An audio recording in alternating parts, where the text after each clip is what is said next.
What's up, guys? What's up, guys? What's up, guys?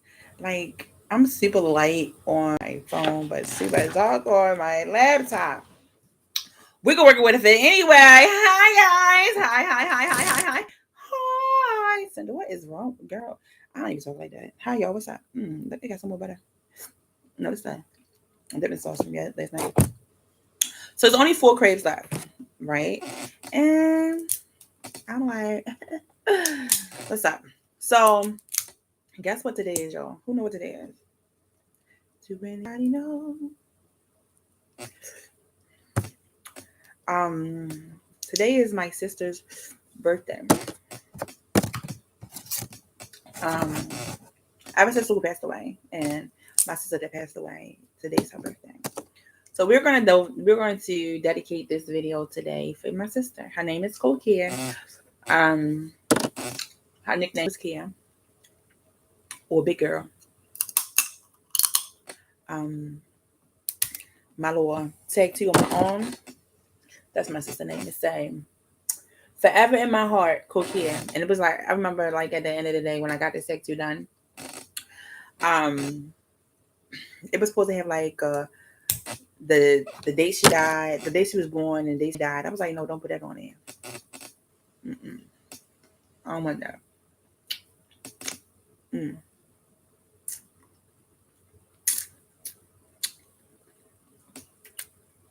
So I think it was supposed to be right under here. I don't remember. I had this tattoo since 2007. Um, I think I got it in March 2007.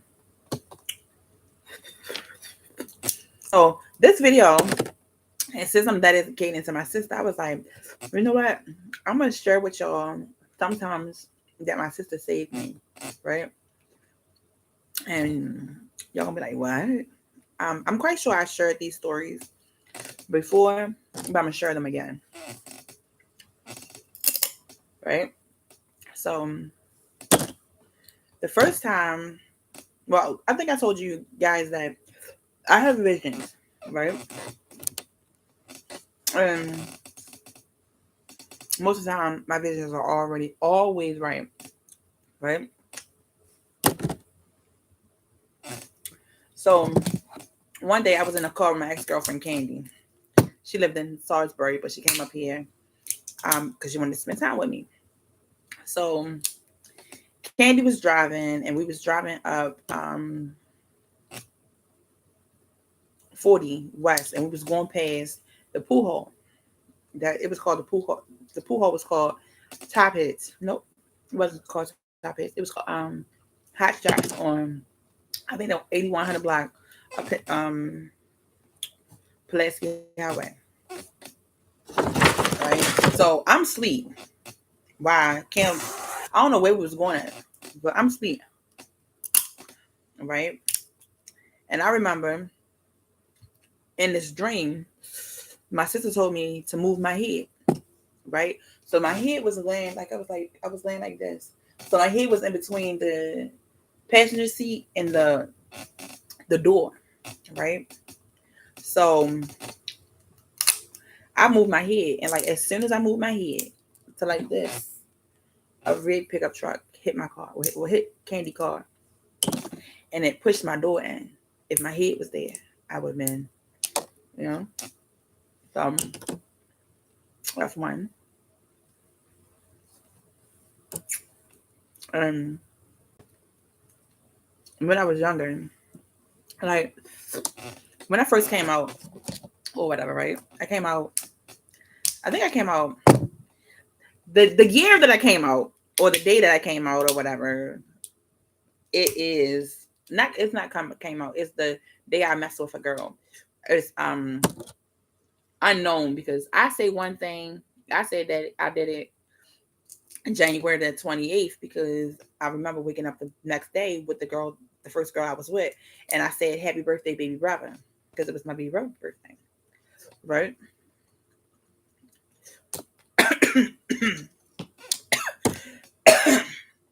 So anyway,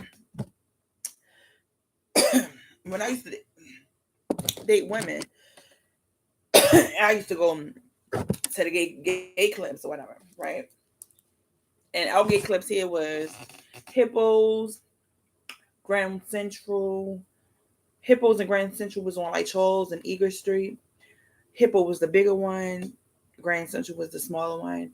Then they had the Paradox, and they had Coconuts. I'm quite sure they had other clubs that was gay too, but they the ones that I knew, and they was the ones that I frequent.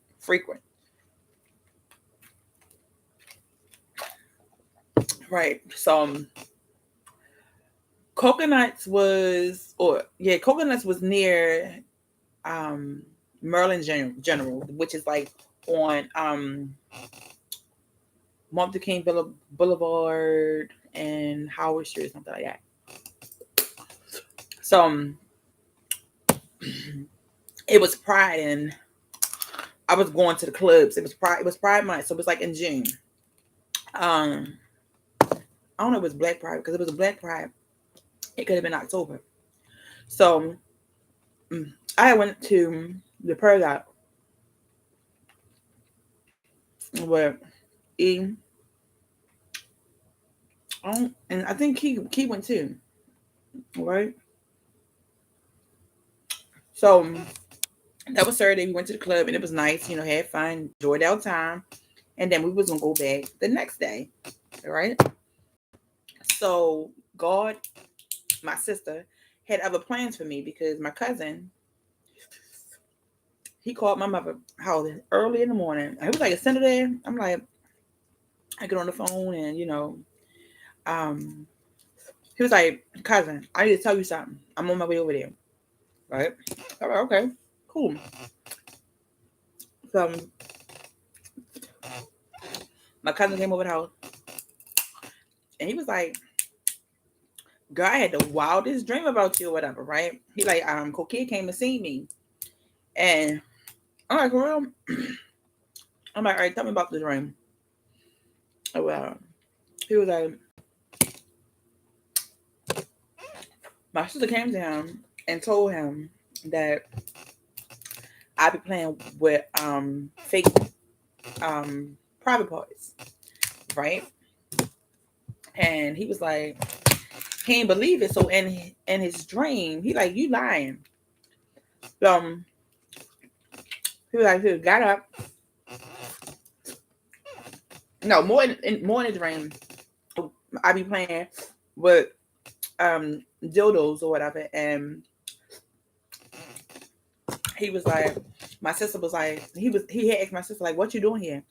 And he was like, my sister said that she here because she got to look out for me because I be going to the club and I be getting tore up and pretty much not knowing where I'm at and putting myself in harm's way, which was true. I used to get intoxicated. Okay, I think I told y'all, like, we used to get drunk, like, before we were going to the club.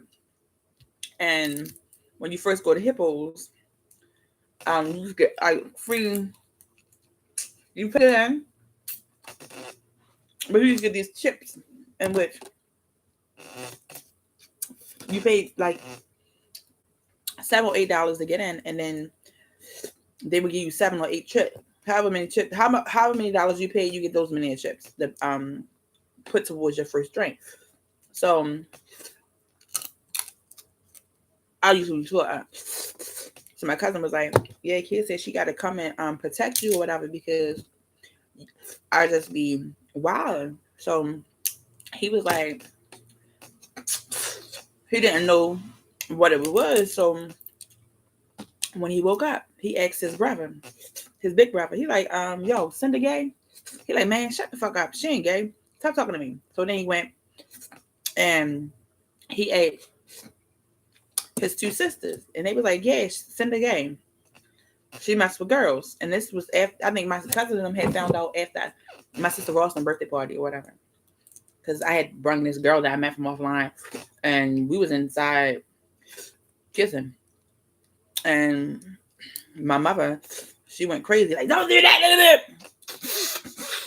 But if it was a man, she wouldn't have had a problem with me doing that. But anyway, my cousin was like, It was weird, Cinder. He was like, I came to my house and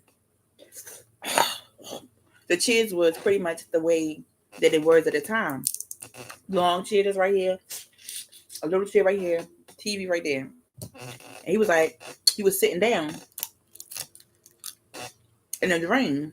And when he got up, my sister appeared. And he was like, that's how the conversation started. And basically, he was like, I didn't know you was gay, Cinder. I'm like, yeah. He was like, well, your sister is telling me to tell you just to be careful, right? And I was planning on going to the product, precisely to the product, right? But because my cousin scared me because my sister came to visit him, right? I was like, let's not go to the club today, right? So I ended up not going to the club. Matter of fact, I'm almost certain I stayed home, right? Went to sleep early.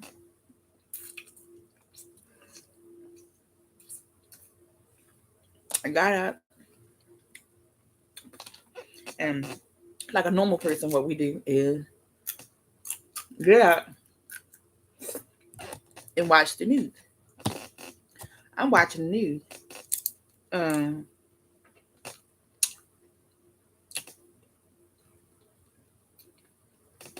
what happened?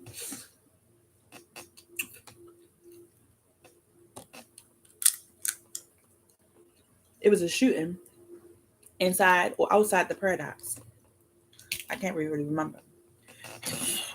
And I'm like, dang, if Kia didn't go and see my little cousin, right, would I have gotten shot? Right? And when me and Candy had got an accident, go back to 2017, right? We got shot. God forgive me. We got in a car accident on March the 18th. I remember that day like it was no other day. Why do you remember that day? Because it was my day. It was the day before my father's birthday.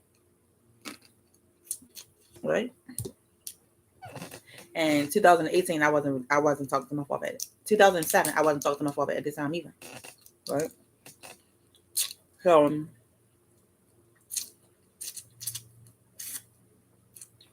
I remember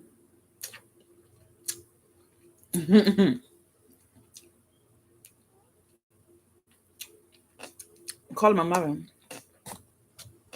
I'm like, Mom, I just got hit by a car. Like a car just hit me. Her first statements was, "You are effing lying." I'm like, "No, mommy, I'm really serious. I just got hit by a car." Right? Um.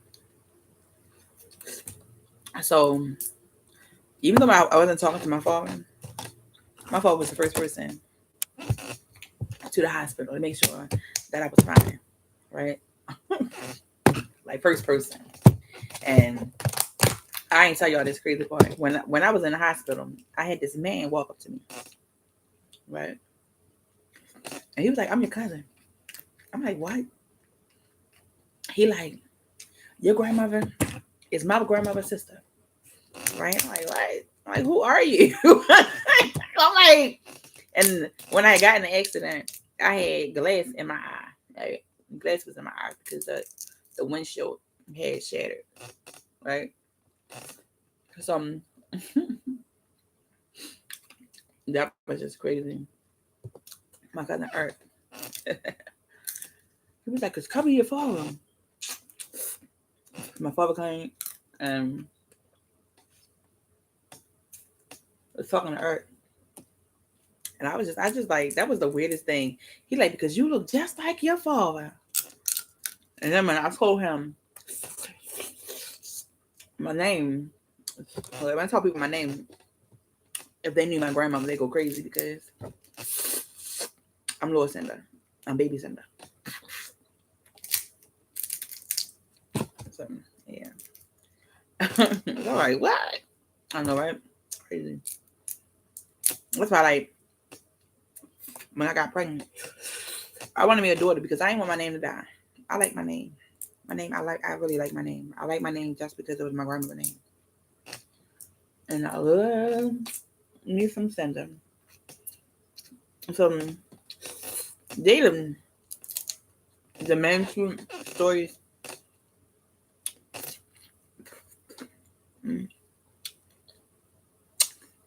that I can tell y'all about my sister. Like, she saved me. And I think I told y'all we wasn't talking when my sister died. Like, I used to be hot. I used to be hot in the butt, y'all. So it was the boy. We gonna call him Mitten, right? So I had relations with Mittens because me and my boyfriend at the time, we had a falling out. And Mittens was my sister homegirl ex-boyfriend. I ain't think nothing of it. I ain't think nothing of it. Because he got ex or whatever, right? So me and Mitten, I had a crush on Mittens in ninth grade. But because I had my boyfriend, same boy, I didn't want to, mess with him. So me and my boyfriend had that falling out senior year, in which it made me available. My boyfriend, JV, he cheated and he lied. So I was like, you know what? F you. And I went with Mittens when we had relations, right? My sister found out about it. And my sister fought me over it. And I'm like, why would you fight me over a boy who wasn't even yours? So, like, yeah. That's how me and my sister stopped talking. And, like, I'm a person where, like, if you do me wrong, I think you should apologize. I don't think I actually had to apologize. And I really don't apologize. My sister called me all types of names. So, we didn't talk for what?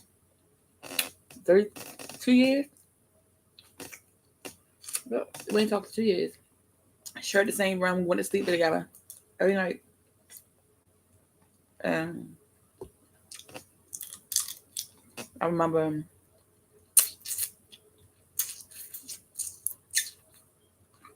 my sister getting drunk for our 21st birthday. Real drunk. And I didn't even help her. Like, other people helped her. I was like, I'm not getting her. She should have been able to handle her liquor. Upset that I didn't help her. And then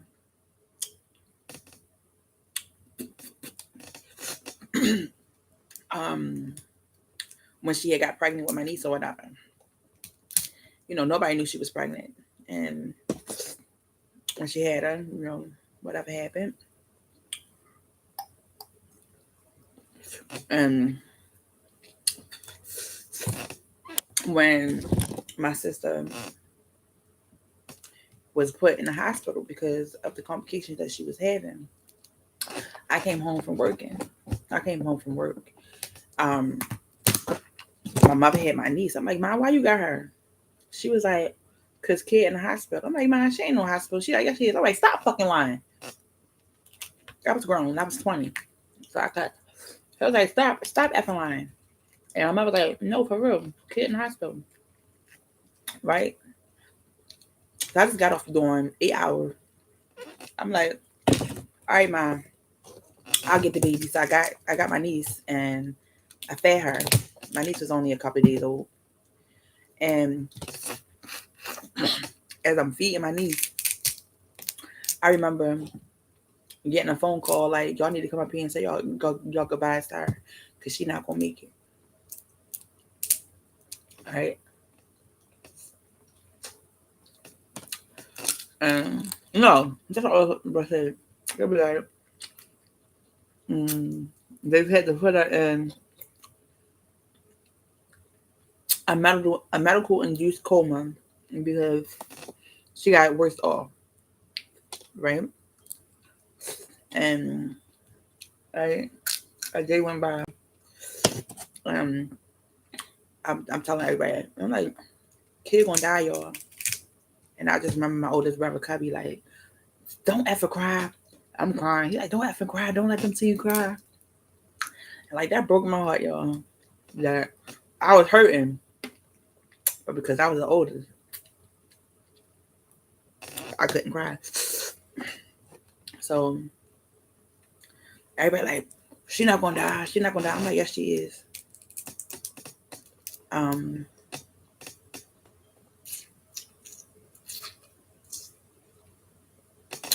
she had went to Union Memorial Hospital,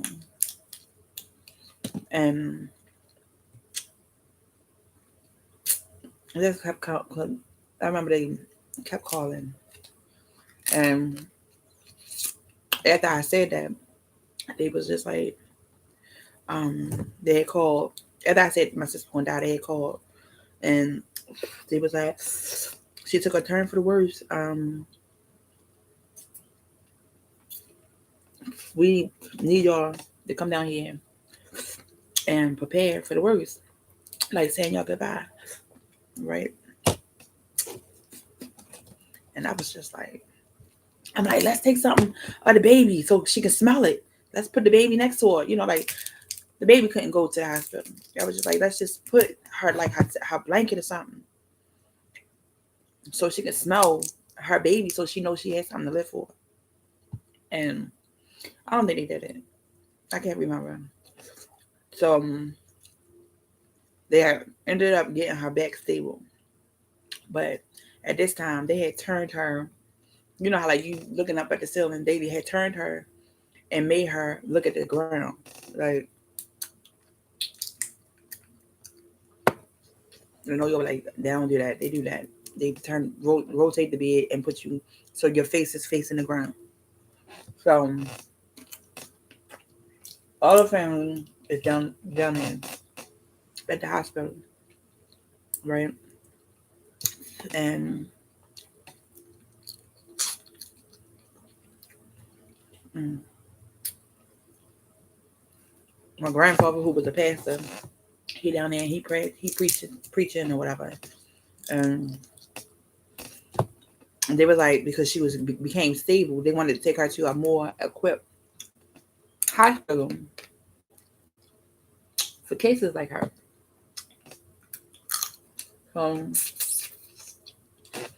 They wanted to take her to University of Maryland. And when they were trying to do it, they was like, you know what, she became unstable again. So they couldn't do it. It took them probably like 8 or 9 hours to get her situated to take her to the other hospital. They helivaced her to the hospital. And I remember they called my mother and was like, she here at university, and we're going to just try to get her a little bit more stable before you guys could come down here and see her. So we got down here late night because that's when they got her stable, late night. And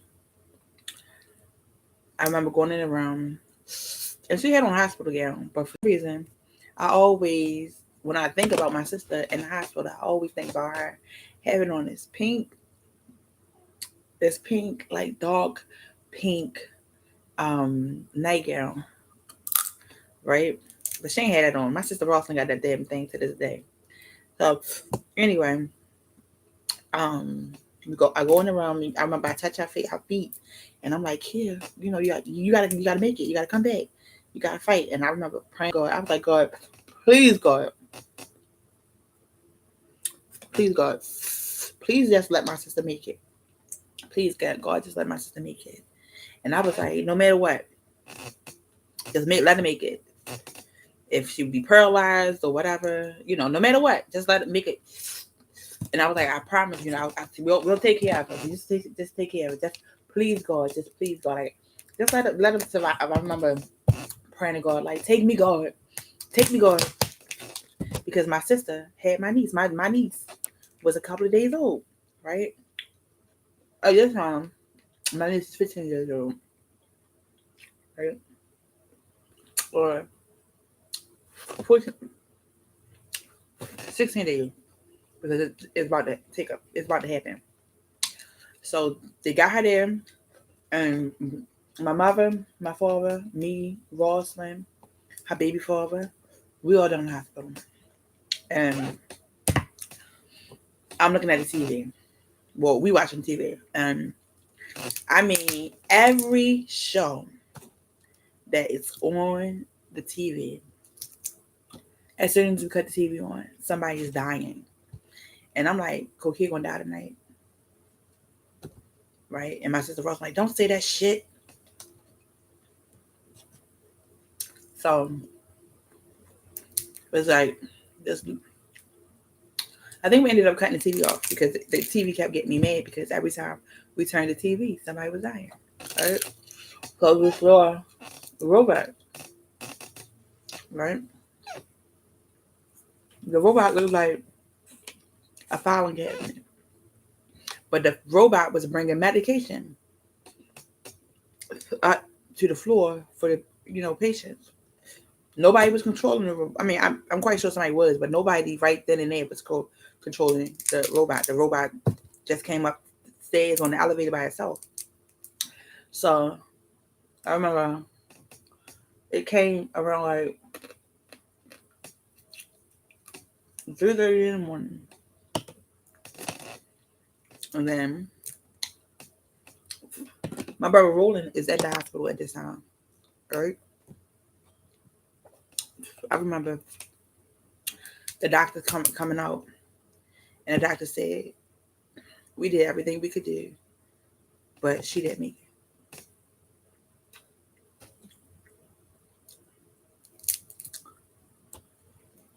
You know how devastating that was?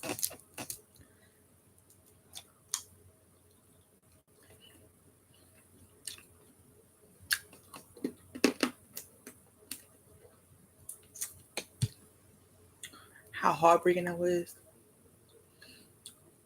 My sister Rosalind cried so bad. She bust veins in her eyes. The first person I called or text was my baby father. I'm like, she gone. He like, gone where? I'm like, my sister died.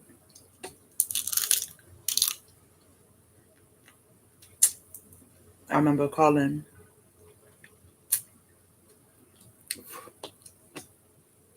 Cokeya's best friend Jessica. Jessica burst out in tears. I remember going home. That was the longest drive ever. We in the car and we crying, and my father playing Mary Mary, I Can't Give Up Now. Right? And going home, and everybody want to go down there and go see her body. I'm like, I don't want to go. I was tired. I was like, can somebody just lay in the bed so I can go to sleep? Somebody just not lay in the bed with me, but lay in the bed, my sister bed. Right? I remember the family coming, and it was like, it was nice to be around the family and everybody putting their issues aside. I remember at my sister's room, me and my sister Rosalind we're the singers in the house. So we sung Mary Mary, I Can't Give Up Now, because, that's the first song we heard. And I had my niece,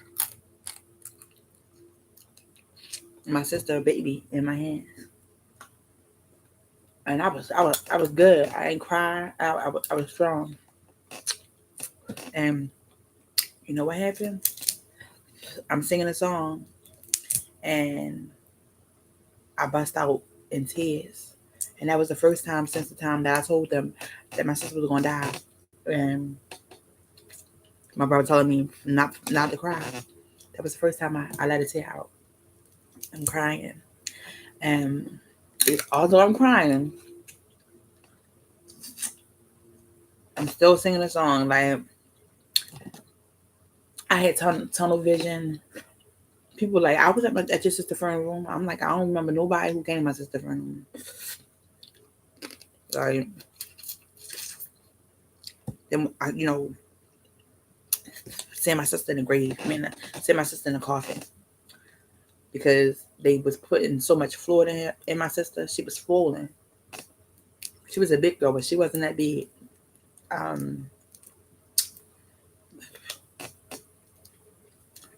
She was real. They made her real big. And then I was mad because when my sister died, she didn't have her plates in her head, but she would have wanted her plates in her head. They put a wrap in her head. Um,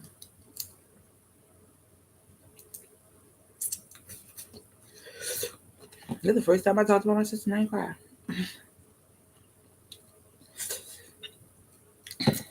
And I'm done, guys. I'm done. So I want to say thank you guys for watching the video. Don't be sad. Don't be sad. Don't be sad. My niece, my sister's daughter, she'll be 17 this year on October the 16th. And my niece is healthy. I wish we had, a better relationship with our niece, but I don't really get to see my niece like that. But hopefully, with time, it get better. I love my niece. That's my sister. That's part of my sister. And it's green earth, like the only piece of my sister that's still here.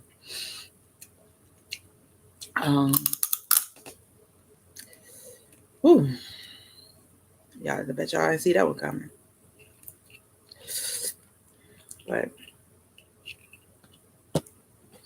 like, comment, subscribe. Most definitely, if y'all love me, right?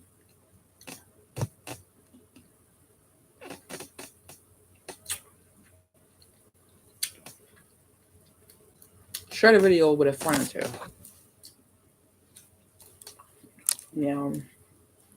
I like to say, you never know what somebody is going through. You never know what somebody's going through. This is my sister's 17th birthday, in which she's not here with us or amongst the living.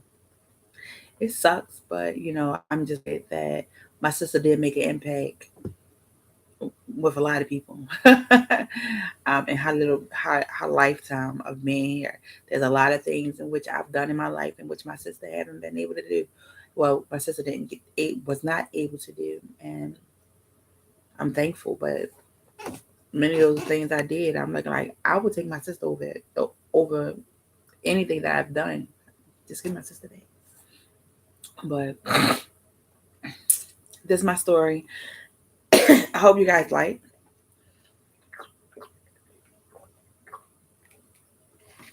The crabs are done. If y'all want to, in the bottom of the comments or in my comments, just keep just say happy birthday, sister. That's the thing for today. Happy birthday, sister. Happy birthday, sister. I ain't gonna let y'all see me cry today. I don't feel like it. Good night.